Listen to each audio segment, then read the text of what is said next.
రాష్ట్ర ప్రభుత్వం అత్యంత ప్రతిష్టాత్మకంగా తీసుకున్న తల్లికి వందనం పథకానికి అధికారులు తోట్లు పొడిచారు. పాఠశాలల్లో ఉన్న దాదాపు 620 మంది విద్యార్థులకు ఒకరికి కూడా తల్లికి వందనం పథకం అందలేదు. కడప జిల్లా ప్రొద్దుటూరులోని ఐడియల్ స్కూల్ యాజమాన్యం నిర్లక్ష్యం వెలుగులోకి వచ్చింది. విద్యార్థులకు పూర్తి ఆధార్ డేటాను ప్రభుత్వానికి పంపించడంలో యాజమాన్యం పూర్తిగా నిర్లక్ష్యం వహించింది. స్థానిక ఎంఈఓ సావిత్రమ్మను వివరణ కోరగా ఇంతవరకు రాలేదు.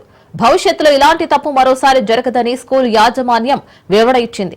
తల్లికి వందనం పథకంలో నిర్లక్ష్యం వహించిన స్కూల్ యాజమాన్యానికి షోకాజ్ నోటీసు జారీ చేస్తామని విద్యాశాఖ అధికారులు తెలిపారు.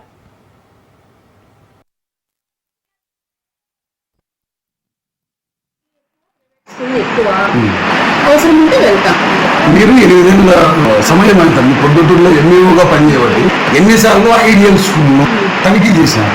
2 సార్లు పోయింటాను. 8 ఏళ్ళలో ఒకటి లోపాలు అప్పుడేమి సార్ ఈ రోజు ఉదయం ఎవరో కాల్ చేసి అడిగినప్పుడు అప్పుడు నేను వెంటనే స్కూల్ వాళ్ళని ఫోన్ ద్వారా సంప్రదించడం జరిగింది.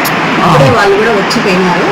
డిఓ ఆఫీస్లో కూడా కనుక్కున్నాము. యాక్చువల్గా అది వాళ్ళ లాగిన్లో జరిగిన ఇదే సార్. మా లోపం అయితే తల్లికి అంటే మా లాగిన్ హై స్కూల్ అంతా కలిపి 600 ఎలిమెంటరీ హై స్కూల్ అంతవరకు తెలుసు. వాళ్ళని కూడా రమ్మన్నాను. విషయం ఎక్కడ ఏది జరిగిందో ఆమె లాగిన్లో ఏమి జరిగి ఉందేమో తెలుసు. వాళ్ళ లాగిన్ ఇప్పించుకొని ఏమి సార్ అక్కడ బిల్డింగ్ సంబంధించి సౌండ్నెస్